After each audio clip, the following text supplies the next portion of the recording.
Welcome back to a Celtic State of Mind. It's a Wednesday afternoon. I'm Paul John Dykes and I'm delighted to be joined by young James McKenzie and middle-aged John Hughes. Is that all right, John? Is that fair? Well, as of tomorrow, I'd only be middle-aged if I lived to 110. Right. Okay, there we go. Yeah, no, I'm afraid I'm very much on the downward slope. Are you going for 55, John? Are you? Yes. And this one's real. This one is real, not a spectre. I'm not counting trophies from the previous versions of John. You know what I mean? That reincarnation and all that. Absolutely, yes. That will be an interesting one. I want to talk about trophies, actually, because I was having a wee look. Obviously, we've got a massive tagline here in relation to Lennon Miller. He's a player who has been discussed on a Celtic State of Mind time and time again over a period of time. But it links us into other conversational topics. So I want to start off with Captain CALLUM MCGREGOR. And I'm looking at this upcoming League Cup final, 15th of December, on my birthday, by the way. We'll have a big announcement for, not my birthday, but for the League Cup final on Acsom and what we're going to be doing for that. And I was looking at the trophies, John. So, you know, we're not the type of fan base who counts trophies and we're going for this and we're going for that. But I do keep an eye on individual merits, you know, the most illustrated and decorated players in Celtic's history. And it's interesting that we've got a couple of guys who are really creeping up that list. And they are, of course, Jamesy Forrest and CALLUM MCGREGOR. And I do look at this from time to time, maybe a couple of times a season. CALLUM MCGREGOR is sitting in 5th position and Jamesy is sitting in 2nd. So, of course, we've got the final on the 15th of December. What could that mean? What could victory mean for this list throughout the history of Celtic Football Club? Well, at the moment, Bobby Lennox is number 1. He has won more trophies than any other Celt. And as we all know, the European Cup, you know, you get more points for that than a Scottish Domestic League Cup. We get it. But we're just talking totals here. So Bobby Lennox, 25, okay? Jamesy Forrest, 24. Yeah. He could actually, you know, he could go level on Bobby Lennox at the top of the table. This is astonishing. Then we've got Caesar on 23, followed by Scott Brown and CALLUM MCGREGOR on 22. So McGregor could leapfrog Bruni and go level with Billy McNeil. And then after CALLUM MCGREGOR, wee Jinky with 19. It just shows you, though, John, that the level of domination we've had in the modern time has resulted in guys like Forrest and McGregor racking up an incredible amount of trophies. Yeah, well, I mean, like we all know it's a bit skewed compared to what it used to be. Obviously, it's very difficult to compare decades and how competitive they were. Obviously, things were a lot more competitive for a period of time. And throughout a lot of James and CALLUM's time, that hasn't been the case, and we've been racking up trebles right, left, and centre. So that's not their fault. You can only play what's put in front of you. You know, it matters in as much as, like, you know, there has to be context, but in that context, there's nothing they could do about it. No. So all they've done is just keep on winning. You know, so, and CALLUM, you know, I was just reading a thing there the other day. Remarkable.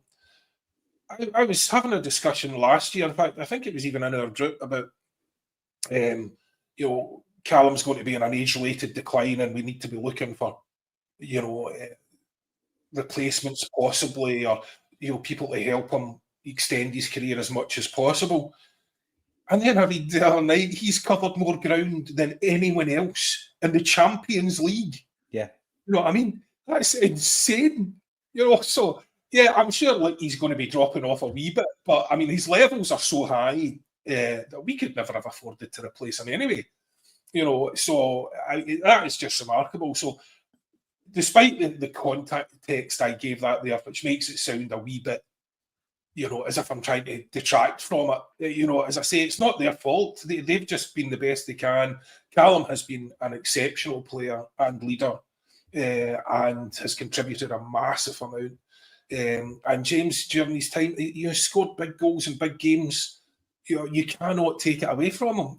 He has, you know, the facts are there, and it just is what it is. And plus, the other thing that really, you know, makes that relevant, and why I suppose this has to be in context as well, is the loyalty. Mm-hmm. they've stuck with the club for long enough to make that happen. So we frequently talk about how mercenary the game is nowadays, and that is true. And yet these two men have shown fantastic loyalty to the club, and should be praised. All the praise they get, they deserve. Yeah, without a doubt, John. I mean, it is different in so many different aspects. The loyalty aspect actually was in the favour of the guys back in the 60s and 70s, but it was far more competitive, like you say. And if you're one of the guys like Jimmy Johnson, Billy McNeil, or Bobby Lennox in the top six, and you've got a European Cup, then the figure goes into a wee bit more of an insignificance, because the European Cup counts for, 10 leagues. It's the big one. It's the big one. But you're absolutely right. There's loads of great comments coming in about Lennon Miller. We have spoken about him for a bit on a Celtic State of Mind, not because we know or we're ahead of the curve. It's been so obvious, James, that this is a talented young man. And, I can understand. I was saying in the group earlier on that he was at Celtic as a kid from the age of 8 to 10. Wow. I mean, that's just mad when you think about the age now that we're talking about. But he was taken out of Celtic, and he was taken to Motherwell, which was closer to home. And it's worked out for him. I don't think, James, he would have had that amount of first-team game time under his belt at Celtic, because we don't tend to be very good at that. And if we need to shell out the big money that's been quoted to loan him back, I think it would be a brilliant bit of business. What's your take on it? Because I know you're not just a fan of Celtic, but of Scottish football as a whole, James, and you keep an eye on numerous other clubs. Yeah, I think Lennon Miller would be a fantastic signing for Celtic. There's obviously the option there when we were looking at the deal with Motherwell, at loaning him back to Motherwell in January. I think that's a good idea, because right now our midfield is very stacked. You've got guys like Paulo Bernardo out even getting minutes, and we know how highly we talk him up on the podcast week in, week out. So I think sending Miller back to Motherwell, getting him some more game time, would be a smart idea. But what's important is that Celtic don't miss the boat, because everybody can see the talent and the potential that this kid has, and we can't let him go somewhere else. I'm going to hark back to a certain John McGinn here. I think he would have been your long-term Scott Brown replacement. I think he would be Celtic captain right now if he had moved to Celtic from Hibernian all those years ago. And it's important we don't miss the boat on Lennon Miller, because some other team's going to snap him up and reap the benefits, as we've seen in players gone by. It's crazy. I didn't even know that we had him in the Celtic Academy. You've seen players like that. Andy Robertson was at Celtic at a point. Yeah.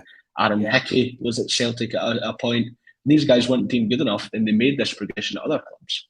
So I think Lennon Miller would be a great signing, that he'd be a player who could make an impact from perhaps next season onwards. He's probably one of the most talented players we've seen come through Scotland at Motherwell since one David Turnbull a couple of years ago. He was absolutely fantastic when he came through. I don't know if Lennon Miller's been as good as Turnbull was. I think the numbers would say Turnbull's breakout season was better. But now you're seeing Miller getting linked with potentially coming up to the Scotland squad. Apparently he's not had as much experience yet, according to Steve Clark, yet Ben Doak's getting call-ups. I don't really understand that one from the Scotland manager, if I'm going to be honest. But as far as a long-term Callum McGregor replacement goes, I think Lennon Miller could be the man. But Callum McGregor has still had a quietly fantastic season. I'll go back to a few weeks ago on the show where I had some choice words to say for Callum McGregor after the hammer in Dortmund, and he well and truly shut me up by turning in what I think was second man of the match performance against Leipzig during the week. He absolutely ran the show that day. Joe Hart summed it up perfectly on the commentary when he said, McGregor's doing all the dirty work and allowing the more creative flair players to shine. And McGregor's role that he plays in that third goal against Leipzig is absolutely phenomenal. He's still got a part to play at that level. And I don't think he's going to be an immediate replacement for Callum McGregor, but as the tagline says, a long-term replacement. Lennon Miller can well and truly be that. Yeah, I do look at Callum McGregor, and we know obviously that he didn't break through at that kind of age. He wasn't a teenager when he broke through in the Celtic side. He was 21. He had a season and a bit under his belt at Notts County. But since then, his performance level and the consistency, game time that he's had, this is his 11th season in the first team. So in the previous 10 seasons, I was just having a wee look at this, he averages 46.5 games a season, which is incredible. And thankfully, selfishly, he doesn't have the international football to worry about now. And he averages also, James, here's one for you, he averages 7 goals a season. He's already got 5. So he really has stepped up since Martinelli has left the building. Now, no one knows how long you can keep that level of intensity up, the amount of games that he's played. But if he was to play up until the age of Bruni, for example, he would have 5 more seasons, which includes this season, and it would take him up to 700 appearances, which is incredible when you consider that he would be taking second position in the most appearances, John. No one's ever going to beat Billy McNeil unless they break into the team at 17 and play until they're about 37, right? No one is beating Billy McNeil. But in the modern day, Callum McGregor, he seems to be one of these guys, John, that, and James has been guilty of this, there's a short leash on the criticism. He gets criticised at various points every season, doesn't he? Well, that's just the nature of his position, because if the manager gets it wrong, for instance, look, Callum's not infallible. He can have bad games. But if the setup is wrong, as it was in Dortmund, he's just made to look like an idiot. Mm-hmm. You know, I mean, if there's guys just running through the midfield at will, that's not because of Callum. You know, so the managers have to take responsibility for that. You know, he is, I think... and again, I would like, you know, the issue would be how good Callum can remain, because I would like to think our standards are going to keep increasing. I'd like to think we're going to keep getting better, which hopefully, you know, makes it, you know, when I say hopefully, I mean because we'll have someone better in the wings, but hopefully, you know, Callum, his workload will be reduced and there'll be people coming in who we expect to be higher quality in the long term. But you're going to have to go something to be higher quality than Callum, you know, and to do the job that he does, especially in that Brendan Rodgers setup. Because I say he got it badly wrong at Dortmund, but even the rest of the time, you know, I mean, the very first start that I said, he covered more ground than anyone else in the Champions League. These are the best players in the world, you know, and he has done more running than any of them. Now, that doesn't mean at the end of all of that it was productive, but I mean, think of what he's doing there in terms of defensive work, the off the ball work, getting his body in position, making himself available. I mean, that's a sensational start, and that is, you know, his performance level so far this year, aside from that one game when we were all embarrassed, you know, has been phenomenal. And yes, you know, like any midfielder, he loses possession at times. His passes go astray and all the rest of it. But, you know, when he's on song in particular, and when I say on song, you know, most weeks he's, you know, a 7, 8 out of 10, if not above. You know, he's never dreadful. Mm-hmm. You know what I mean? A bad game by his standards isn't the same as a bad game by someone else's standards. And, you know, he gets a hard time because he's been measured by his own standards. It's like, oh, Callum's terrible this week, you know, but that's in comparison to how Callum was last week, you know. So it's very difficult to level any stickable criticism on him, you know. Obviously, he's going to, as I say, he'll possibly fall off a wee bit as he gets older, but at the same token, and I know it's a different position, you know, you've seen the revivals of like Schmeichel and Big Joe Hart, and I was watching. There was a clip of the overlap the other day, and Peter Schmeichel just absolutely gushing. Mm-hmm. But I mean, he was. I mean, his facial expressions, his hands, oh, Celtic are so good. Casper's so happy, and this is such a great opportunity for him, and they're such a big club. And all the rest of it. That was fantastic to see. That was absolutely brilliant. But Schmeichel again, you know, very different because, you know, obviously keepers can do that. But my point is, it doesn't necessarily follow, because Callum is one of these guys. He's like the opposite of a Lee Griffiths, and he's in his bed at 10 o'clock at night. He eats right, he trains right. He's a machine. He's just an absolute machine in terms of his physical prowess. So I don't know how many years he can go. And if he does go the 5, and I hope he does, I hope he goes the 5 years, and I hope he's still, you know, if he's still running the midfield the way he is now, then, you know, it's us that'll be, the greatest beneficiaries of that. And again, if that puts him in front of, Bobby Lennox, and I know, as you say, we can't touch Billy McNeill, but that would be absolutely sensational and absolutely well deserved. Mm-hmm. Although Bobby Lennox, to be fair, was a bit of a freak in terms of how long he played for. It's insane, isn't it? Yeah, how long Bobby played for. Did you? Because I actually initially I remember sort of forgetting all about that, because I do that because I'm very old now and I forget about a lot of things. And then I was looking back at pictures of the mid-70s and Bobby's playing, and you're like, what? Is that right? And then you go back and you look at how long his career was. It's mental how long his career was. No, you're spot on. John, he played in the 1980 Scottish Cup final. He played in the 1980 Scottish Cup final. Bobby Lennox. That's just insane. That really is. And what a tribute that is to what a player he was. And but that is madness now. And I don't know what age was he when he played in that. I would like need to go back and look at that. But that is nuts, man. It is. And see, when you're doing wee bits of research here and there for various projects, you find nuggets. You get lost in newspaper archives. And I was looking, and I can't say for sure what year it was, but I'm going to say maybe 63, 64. And there was a newspaper article that Celtic had placed Bobby Lennox on the free transfer list, and he's expected to sign for Falkirk. And you think to yourself, wow. Jockstein comes in and changes all of that. I think there was talk that Bobby Murdoch might have left, Billy McNeill might have left, Jimmy Johnson was not getting a game. Jockstein comes in and changes it all. But yes, we are. Well, that was my dad as well. Mm-hmm. Because basically my dad had been tapped up by Juventus and he wasn't getting a game. Like some of the other boys there, and manager. He thought there was issues with the manager, and he wasn't getting a game, and he wasn't happy, and he was tapped up by Juventus and seriously thinking about going. And word got out, and Big Jock spoke to him on the bus one day. Bumped into him. I think we were playing Hibs or whatever.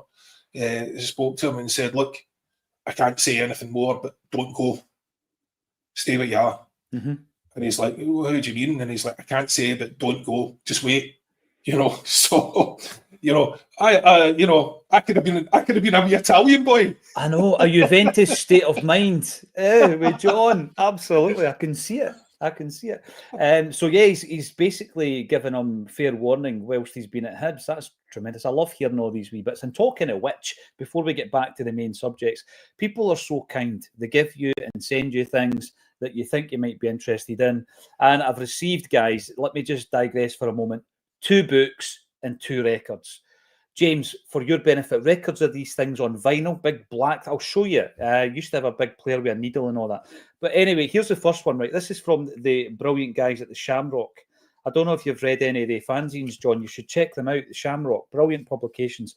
And they now produce books, and this one is all dedicated to Celtic stickers. We have got a book on everything when it comes to Celtic stickers. So right up your street, if you're into the ultra movement, there you go. And you can buy that from the Shamrock.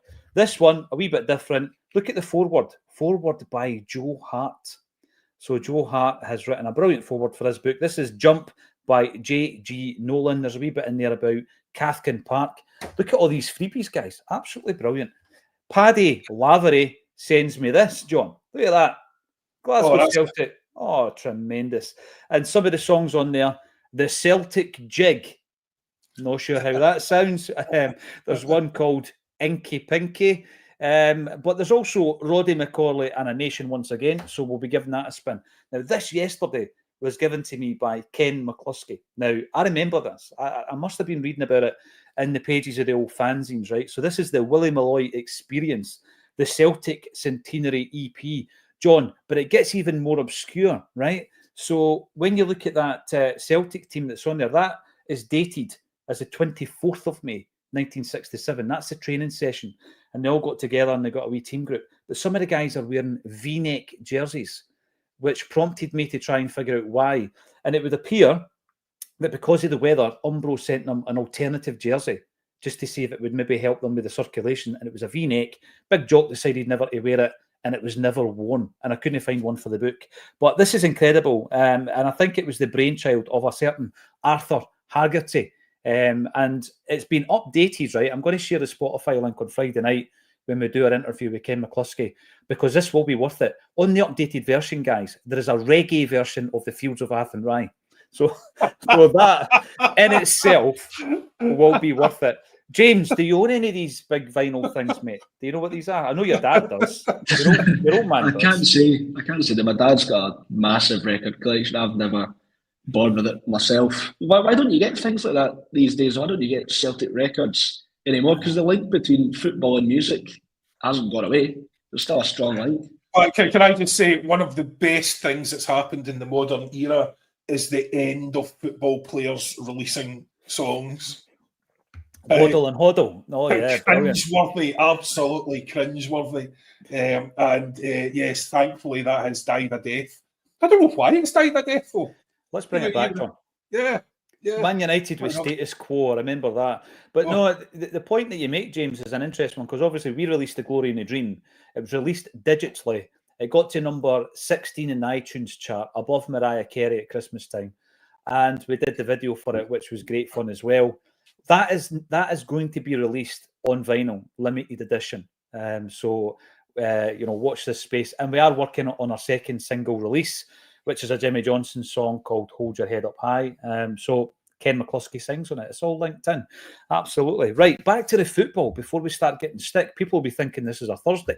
Right, Ewan Boy Martin comes in. It's only been a few days, but missing the Celtic already. Right, guys, we're in another international break. They have become more frequent. James, why don't we have a bounce game every time there's a break? And we play the guys who are on the fringe of the first team who are not on international duty, and we play the top of the crop from the young team, a hybrid team like we did against Sligo Rovers. Why don't we do that every time there's an international break? Yeah, I'm not sure. I couldn't tell you, to be honest. It's something the team really should be looking to do, because the amount of guys on the fringes, the guys like your Navrowskis, your guys like your Gans, they're not getting games, and they're not going to get called up to the national team either. So we should try to organise something to get these players as much minutes as possible. I'm not too sure who the big players are that we're looking out for on international duty at the moment, but I think over the next few months we should be keeping an eye on Nicholas Kuhn, getting an international call-up. Because with the form he's on and the clubs that are interested, you've got massive German journalist Florian Plettenberg is reporting on Nicholas Kuhn's status at the moment. So I think he could really be on the fringes of an international call-up. We'll be keeping an eye on guys like Arne Engels as well. I'd have to double-check if he's been recalled to the Belgian national team. But with the amount of Celtic players who aren't involved in the internationals, we should be looking to organise a game, even if it's a game against another team in Scotland who haven't got players called up either. It's something that would be incredibly handy at this stage in the season, just so that it doesn't derail our momentum, because we're riding a massive wave of momentum at the moment, even stronger now, I think, after the 6-0 hammering at Hampden, followed up by the win over Leipzig. We could have just used the season to keep going, keep rolling, but we now have the break, and it's important to see how we bounce back. It hasn't derailed us so far, but there's always the potential that it could do so.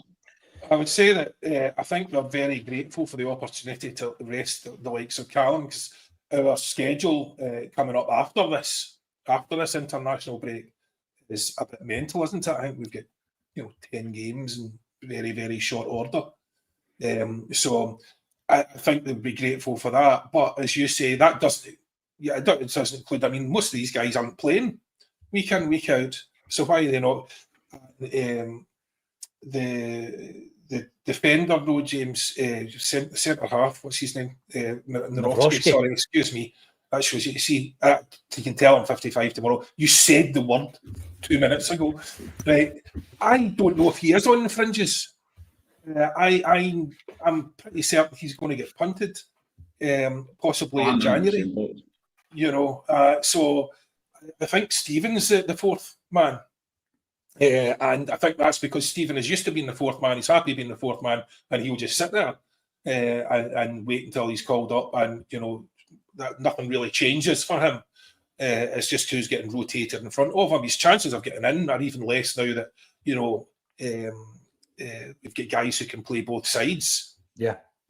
So it's I don't know if he's going to make it, but. Look, yeah, the idea of these sort of bounce games, I mean, difficult to organise it as much as you've got other people's schedules to consider, but I mean, that's about it. I mean, there should be someone on top of that.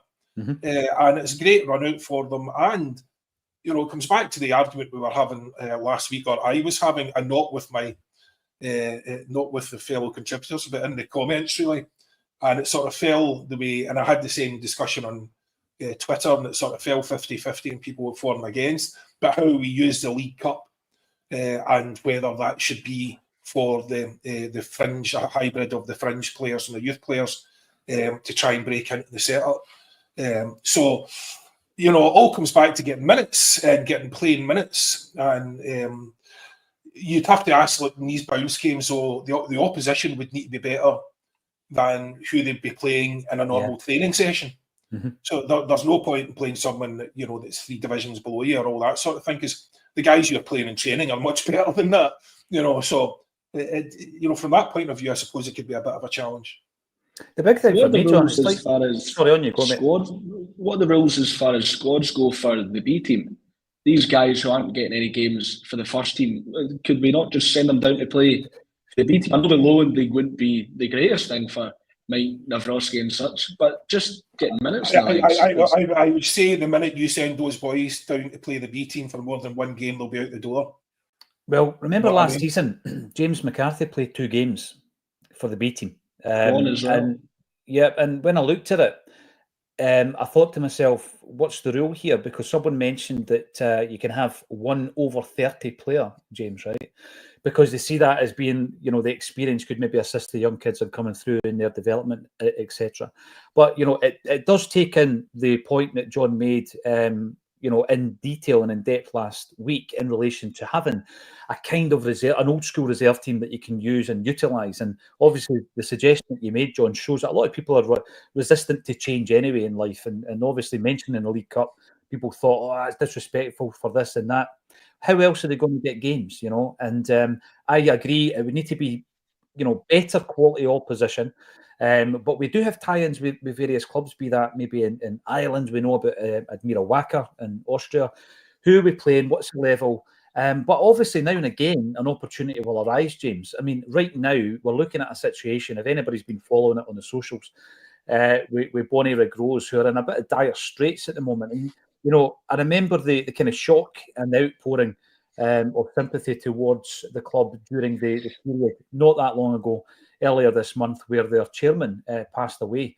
Charlie Kirkwood, age 71, passed away. By the way, and I don't mind saying it, big Celtic man, by all accounts. And you think to yourself, help them out, have a bounce game. They need 100 grand, raise it. You know, so that there's other ways you can do this as well and get game time in players' legs. James, you might want to expand on that a wee bit, because you've got some ties to Bonnyrigg Rose. Yeah, those who follow me on my personal socials will know I've been volunteering at Bonnyrigg Rose. I do the commentary for the match highlights every Saturday. I've been going up and down the country with them, which is why I don't see as many live Celtic games as I would like to these days. But the club, it's been a hard few weeks for the club. Obviously, we lost Charlie, who'd saved the club.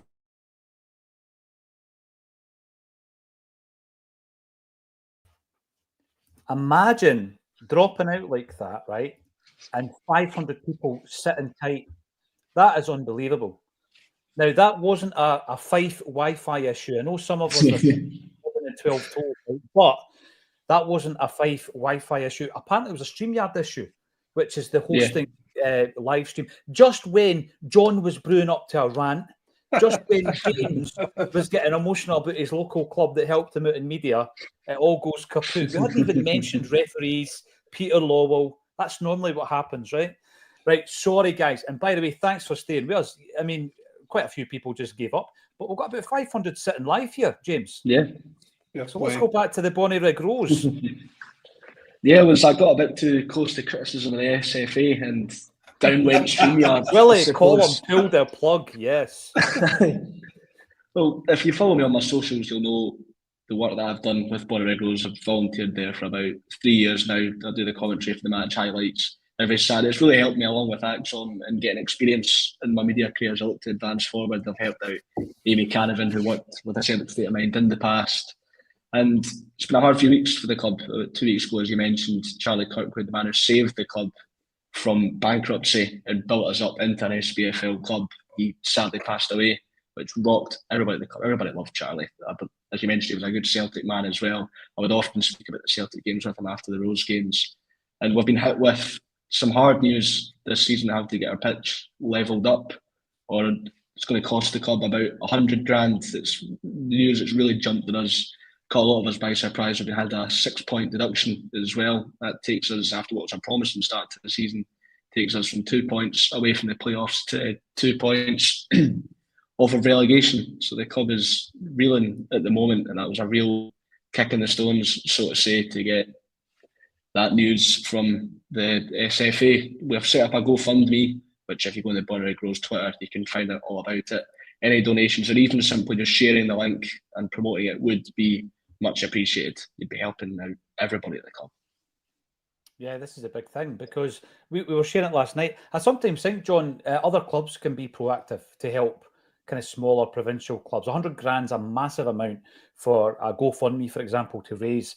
Whereas imagine we just sorted out a game, a charity game. We used to do it for clubs all over the place. Sometimes Jock's team would set up these kind of friendlies before European games to get the shooting boots on, even though it would mean we would win 6 and 7-0. It gave a bounce match, and it also gave a few quid to one of these clubs. Yeah, I've seen pictures from back in the day. Celtic did a lot of charity games for miners and disasters and, all this sort of stuff. So, of course, charitable foundations. So, and the importance of community clubs cannot be overstated. Here, for instance, we have the GAA, which is a club a couple of 100 yards, and people are absolutely invested for life in those clubs. Just, never miss a game. They're always working. They're always volunteering. Their kids go through it. So you get generations of people volunteering to help because their kids have been through, and then the next generation goes through. And, and it's the same with the football, where that sort of ethos still exists. The GAA have an additional, cultural side of things, which helps as well, which means there's more to do for people who aren't, particularly sportingly talented, as it were. But still, it's a focus of your community. And community is so important, because we can feel all detached from reality almost at some times, because we're all looking at sort of global issues and the terrible things that are happening all around the world. But you've got a focus to your life. You've got friends. You've got a common ethos, a common approach, and you're all trying to achieve the same thing. It's wildly important, I think, and it's the kind of thing that roots us in our community. And because of the way, modern life can be very transient for people, and especially in big cities and, in big countries, it can be very transient, and, you're always on the move, working in different places, moving house all the time. So it's very, very important to put down roots where you can, and have something meaningful come out of that. Celtic is basically a glorified version of that, Yeah, and these are the things, John. Social media is great in spreading the word, and we do see from time to time how we're able to come together as a community to raise funds for good causes. This is a good cause for me. And James obviously mentioned Amy, and every time Amy gets a mention on the show, there's people saying, bring back Amy. Uncle Nobby Steamboat, Amy's flying. She doesn't answer my calls anymore. She's way up there somewhere. Only joking. She's tremendous, and she's doing so well. And it's brilliant to see. It really is brilliant to see. Tony Ratton, you're in. By the way, I think we were offline for about 15 minutes, guys. So a bit massive apologies. We like to run for an hour, and I'll let the guys go, and I'll make sure that all the other comments are answered, because you stuck with us. We were about 1,200 live. We dropped down to about 500. So well played. Everybody's obviously just doing this in their work break if you're in the UK. They were stuck with a spinning circle there for about 15 minutes. So thank you to everybody that stuck with us through that. It's brilliant. We're legends. We have legends in this chat. We do. And they just kept chatting away in the comments section. Tony Ratton, Brendan has a track record of developing young talent. Absolutely. Talking about Bonnyrigg Rose doing that, you're right. Brendan Rodgers loves that. I think that's one of the parts of the jobs that he relishes. He brings in talent. He tries to develop them. invariably what will happen is that unfortunately at a club like Celtic there will be vultures circling around our players, but we do the exact same to teams like Motherwell. So it's really relative. And by the way, James, I don't think you showed the audience this, but I don't know if this is in tribute or homage to Nicholas Kuhn. You are wearing a jersey that he hopes to wear at some point in the near future. There you go. It's a German international. This is a training jersey. Sorry, mate. I was just going to say, I wonder how much of Kuhn's complete transformation can be laid at the feet of Brendan Rodgers, because he has been at big clubs. They've all seen it in him. They've all looked at him and think that boy's got something special, and it's never happened for him. You know, even when we bought him, you know, if he'd been playing like this, we couldn't have got anywhere near him. No. You know, so we bought him, and all of a sudden, is it a complete coincidence? You know, I know he came in with wisdom teeth problems and all the rest of it. That doesn't explain the entire, you know, way he was playing for the length of time he was playing. He was bang average at best, right? And then he gets a closed season with Brendan and the team. And from what we know from Joe Hart, Brendan's been constantly talking about, telling the show what he can do and all the rest of it. And is it that that's turned the corner? Is it just he feels at home? He feels comfortable on the side? What is it? Because, I mean, the transformation is, I think that's more dramatic than any transformation I can remember. Like, I don't remember people coming in, but like, you know, to the point where myself and James have a running joke about it now. We slagged him to death. You're just like, here's another terrible winger, because we've got nothing but bang average wingers, and here's another bang average winner. And that's what he was for the whole time. You know, there was no indication that he had this in the locker, really. You know, and that, in the course of one summer, you know, not even a full summer, because he was playing that way in the warm-up games. He was sensational in the warm-up games. Yeah. So, I don't know. I mean, I don't know. Maybe I don't know what drugs he's on, but I certainly want some of them. You know, it would be. I mean, I don't know. I'm hesitant to. I think the managers get too much praise and too much criticism. There's a limited amount they can do either way. But are we saying that it's a complete coincidence that his entire career has transformed? I would love to know the extent of Rodgers' involvement in this, John. We got a tiny insight from Joe Hart. He mentioned the fact that last season, obviously sharing a dressing room with Kuhn, he was talking about how Brendan approached half-time chats and saying that he had to express himself more and this kind of thing. But the transformation is incredible. I was looking at the Fritz Walter medal. He won that under 19. This is a very prestigious medal in German football. He won that just a couple of years ago. Well, it'll be more than a couple. But it showed you that there was that potential. But how many footballers have not fulfilled the potential? I don't know if he's on drugs. It might just be cold water therapy. It could well be fasting, meditation. His top level speed is on a par with the fastest players in Europe. He's up there with Adeyemi, 36 kilometres an hour. You know, so he's among the very, very top echelons here. So if he keeps playing like this, it's going to be, you know, I don't know. It's either going to be a 40 million payday, or we're going to reap the benefits for at least another season or so. You hope so. I said the other day, John, the one big thing about you know, the O'Reilly, because it's fresh in the memory. You looked at the O'Reilly scenario and you thought to yourself, all right, maybe the time is right. That cycle has come round and it's time maybe to go because the interest is there. I felt Jota left too soon. And I'm not saying that with hindsight, and I know that we won't refuse 25 million and he wouldn't refuse the wages, James, but I did feel it was too soon. So I know that a lot of people are talking about Kuhn at the moment. I think he needs to continue in that development that undoubtedly Brendan has been part of for at least another season after this one. But it becomes difficult if he continues this form in the Champions League, James. Yeah, I don't think his Celtic story should end in January, a year after he's joined the club and after 6 months of playing at his highest level. I think there's still more chapters in his Celtic career to come. And he has been a late bloomer in his career. And you see examples of that. These big clubs he was at, Ajax, RB Leipzig, Bayern Munich, These clubs don't pick you up if there's no real potential there. There's plenty of examples of that. Dominic Solanke's a player I'm thinking of. There's probably a much better example than that.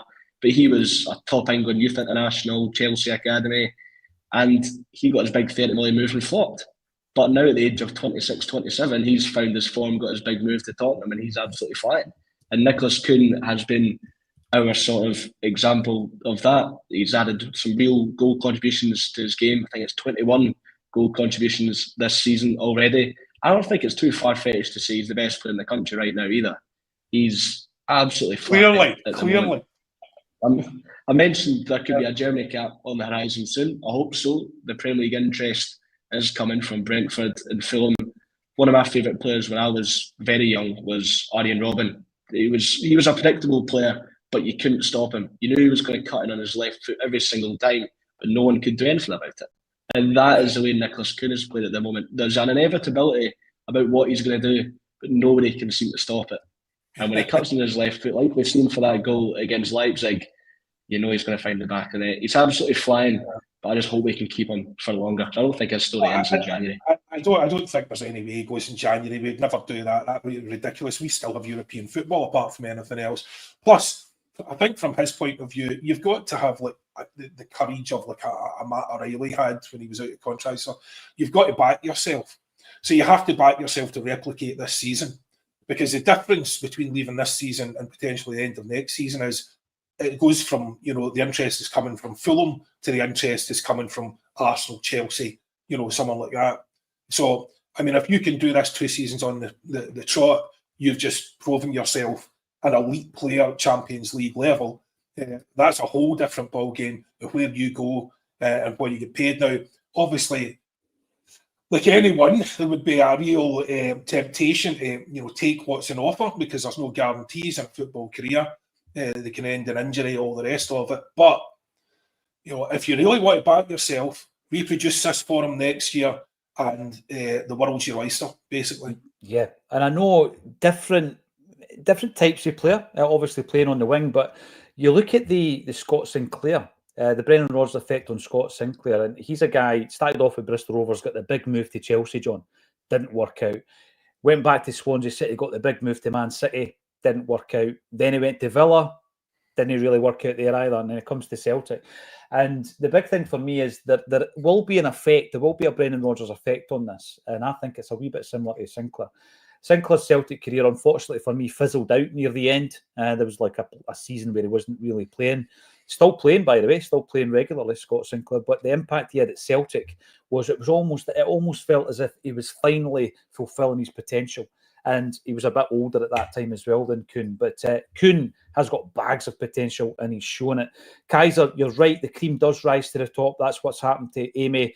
And that's what's happening to young James if he can just stay on a stream that doesn't break down halfway through. Will McMillan actually says the views went up during those 15 minutes of an egg timer, John, which was more informative than us three. And someday, I don't know why, Michael Moynihan says Bobo. He must have access to our chat, because we were talking about the back three of Bobo Balde, Johan Mjalby and Juice Valharan. You can tell us who you think. I had you down as Mjalby because of the Ivan Drago, John. I'm not sure which player I am. But when Paddy McGill comes back, he can be Ulrich Larsson. Right, there you go. Here's another wee thing. These things pop up. J.I. says, Jota is a modern era Di Canio. Going back to this, right? Ken McCluskey obviously was part of this incredible EP that's become quite iconic. Check it out for a reggae version of Fields After Now. But we were talking about other Celtic tunes he was involved in, guys, right? So he sang the lead vocal on the Jimmy Johnson song that we're going to be working on at the early part of next year. But he was also responsible, and please tell me if you remember the song D.I. Canio to the tune of D.I.S.C.O. Can you remember it?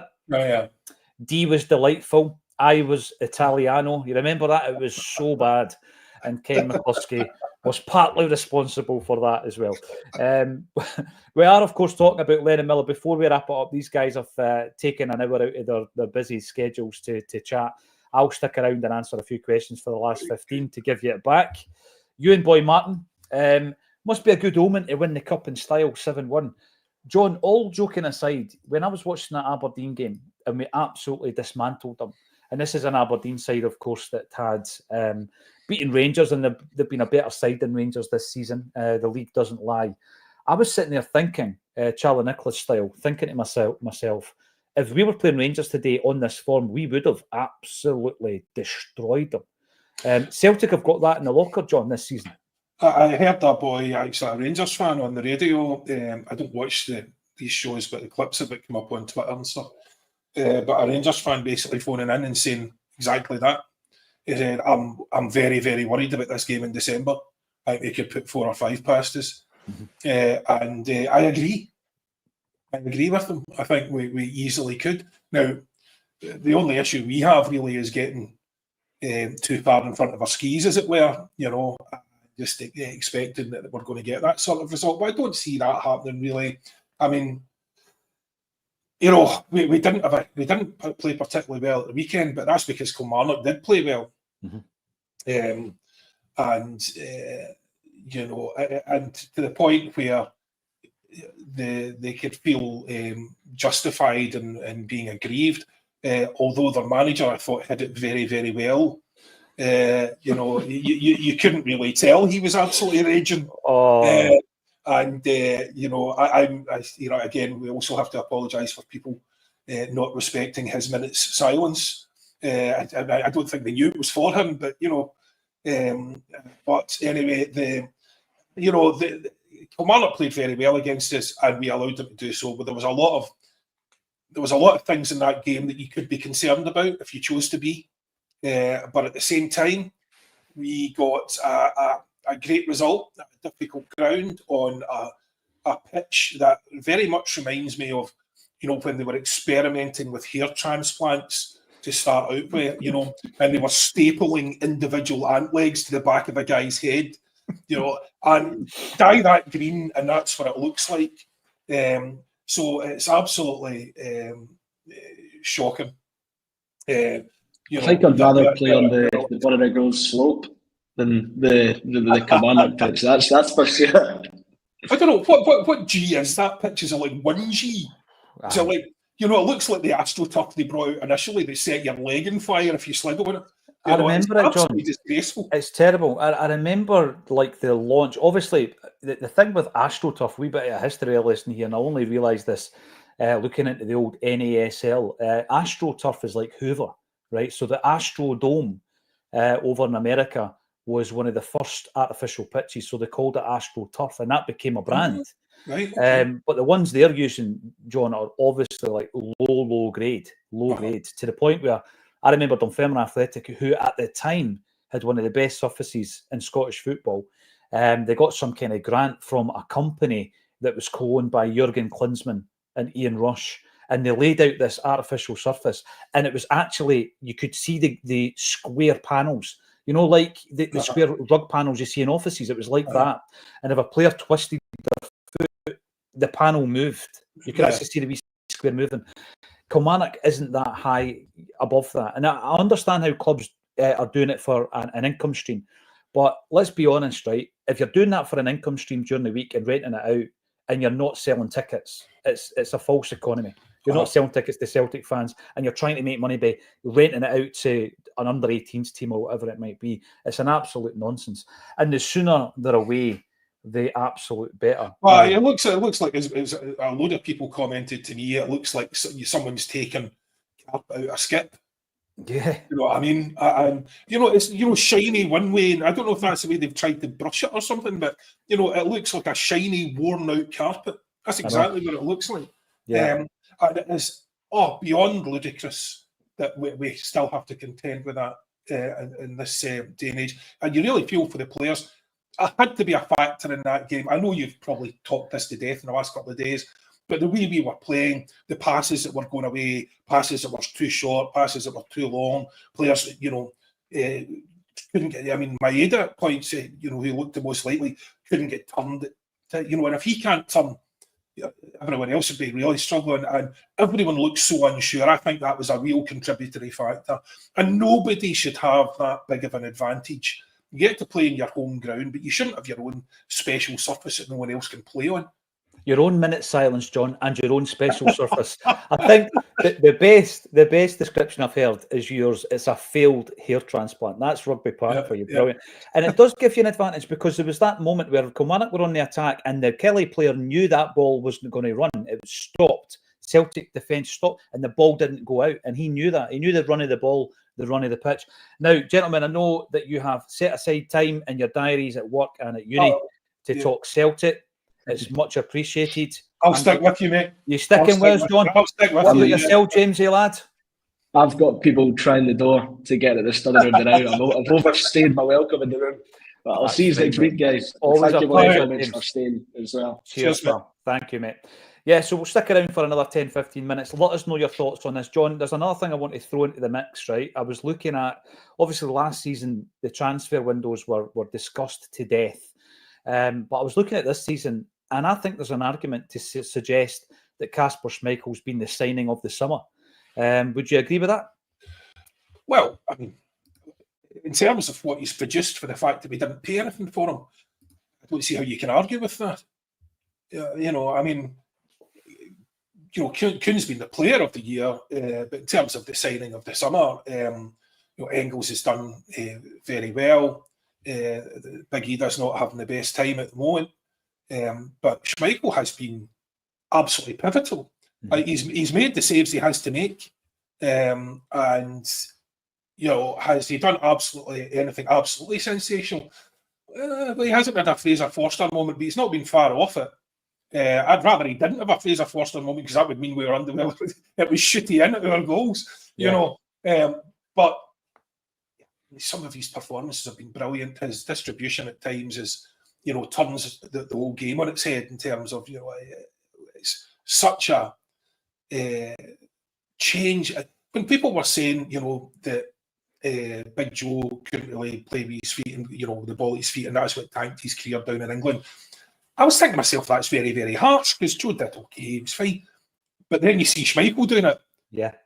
That's a whole different level. Like, I mean, he can properly pass the ball the length of the pitch, you know, accurately.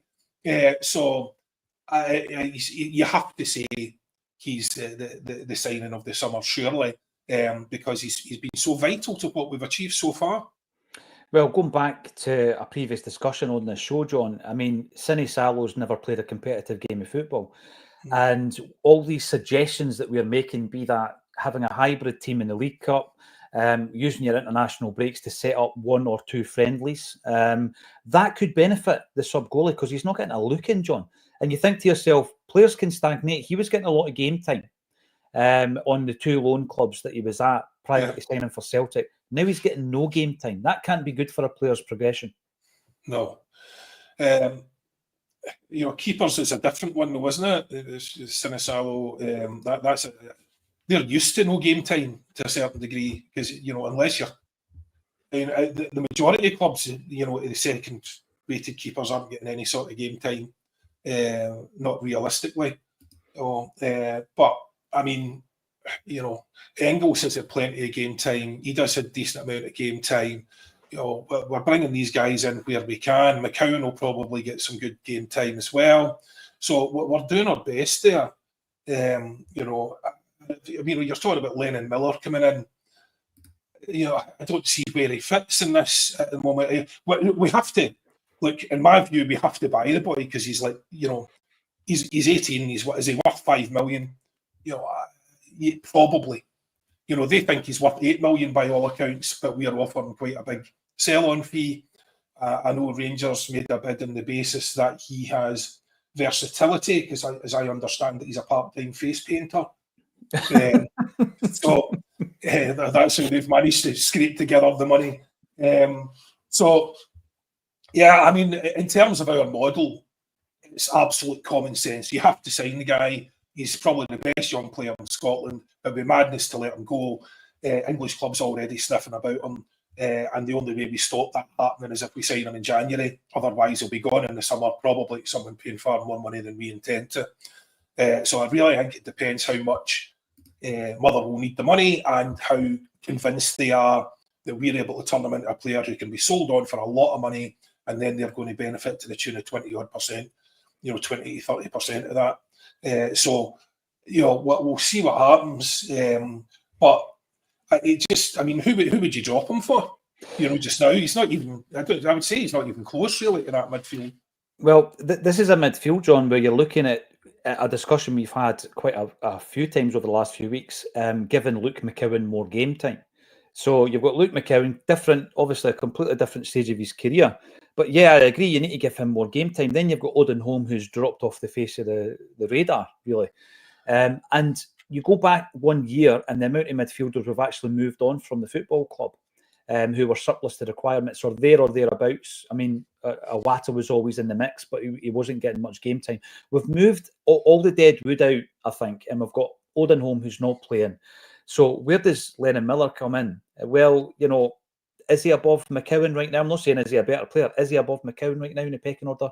Well, he's not above Bernardo or Engels or Hatate or McGregor. So you're at least the fifth choice there if you come to the football club. So loaning him back to Motherwell is a great move. It's a brilliant move for Celtic.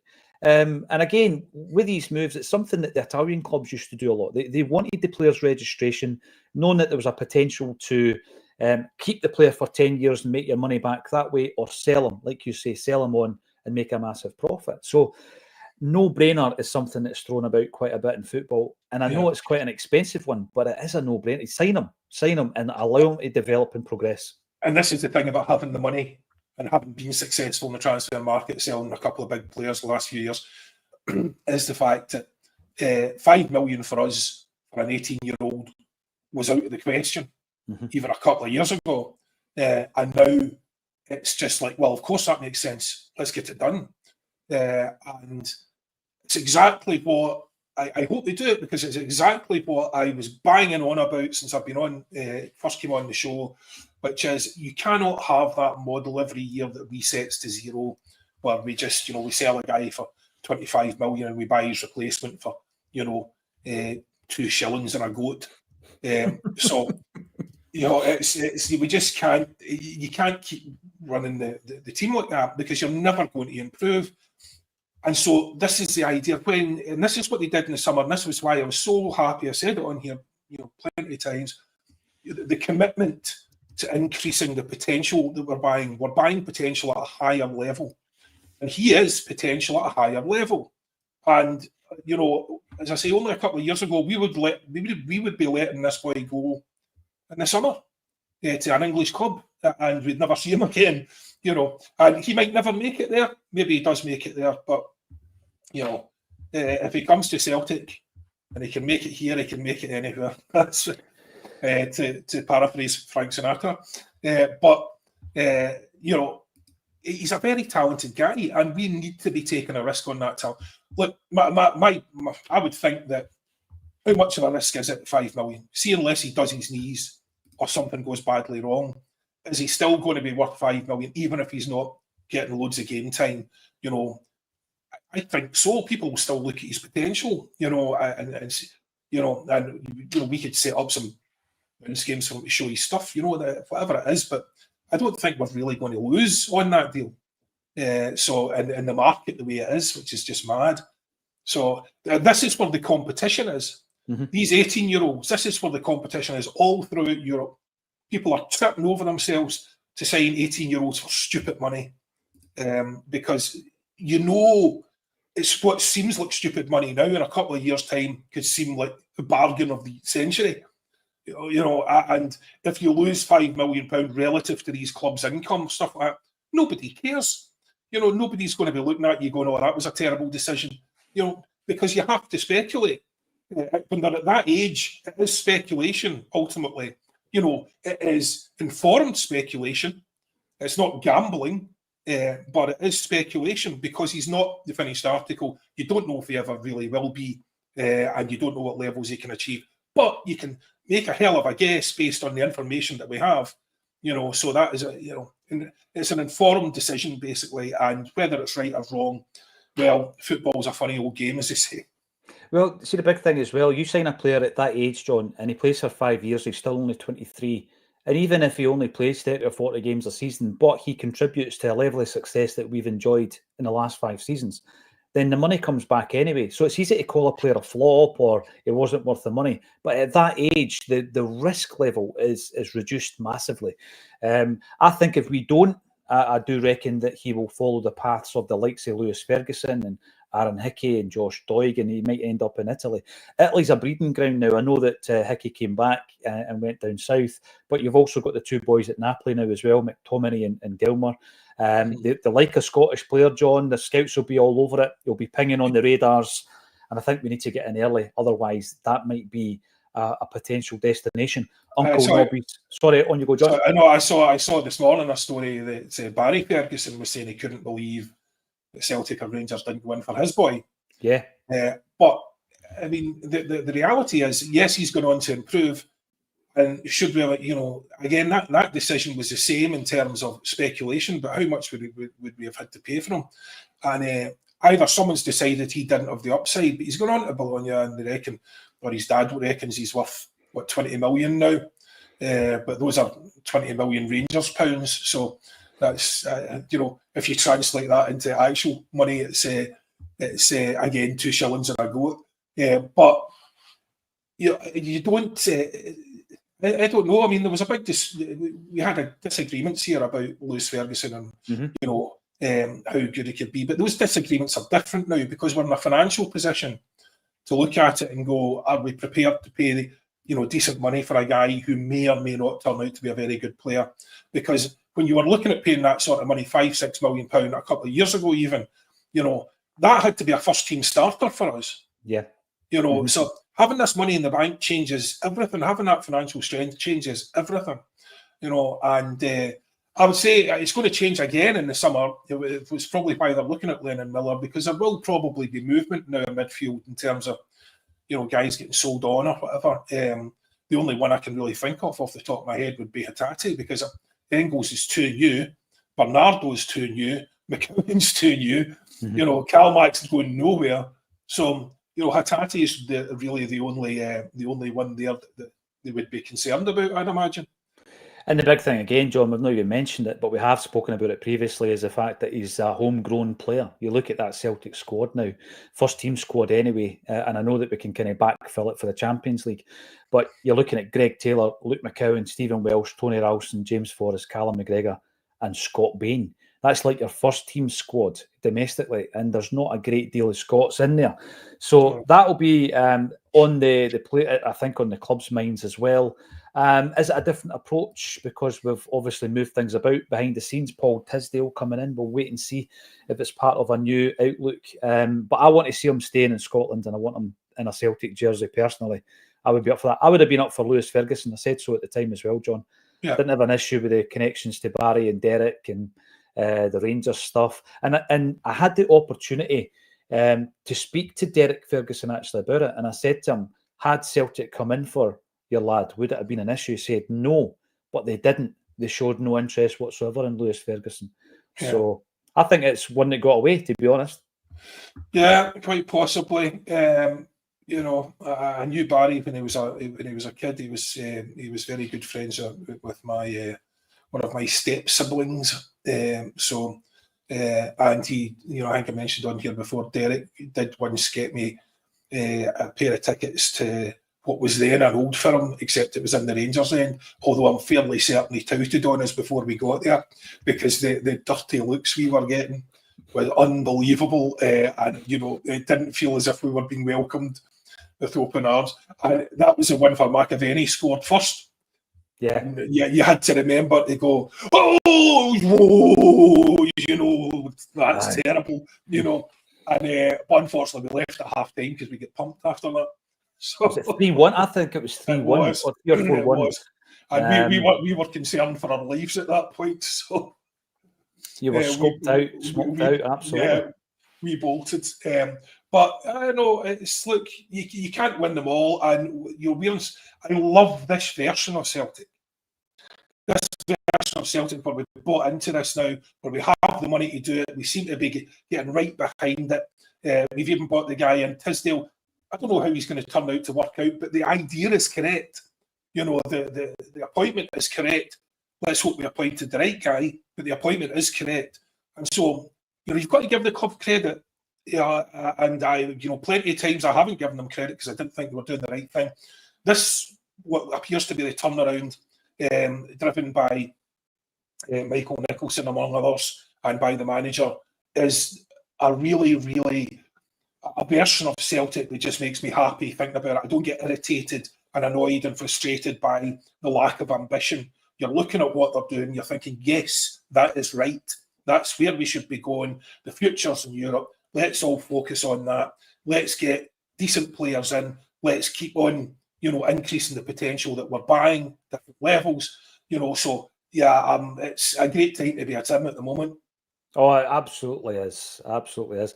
John, again, thank you for sticking with us. That was an unexpected breakdown of StreamYard, which is the streaming program that we use on A Celtic State of Mind. It's never happened before, to my knowledge, but it happened for 15 minutes. So John and I decided to stick around for another 20. Thank you all for sticking around as well, because obviously no one knew what was happening during that 15 minutes. We will be back tomorrow at 12:30. The only thing I've got left to throw out there is good luck to Celtic women tonight. They play Chelsea in the Champions League. We will be covering what happens in that game tomorrow at 12:30. So please come back and join us then. And all that's left for me, the already departed James Mackenzie and John Hughes. Thanks for joining me on A Celtic State of Mind. Hail, hail.